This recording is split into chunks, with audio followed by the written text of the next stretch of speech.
Okay, so we're just gonna give you a quick little apartment tour. You have to push to get in, which is something that's a little different.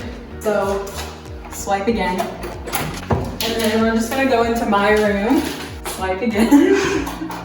Okay, so it's nice because we do have our own room here, so you don't need any roommates or anything like that. So if you're from America, a double-sized bed is nice because usually you have a twin-size room if you're living on campus. Everything was provided, so the bedding was here and the pillows and stuff. Here we have like our wardrobe area, so there's definitely lots of space for whatever you decide to bring.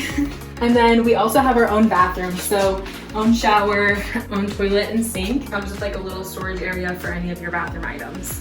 So now I'm going to show you our living room and kitchen area. So basically we have a shared living room and a little dining room area.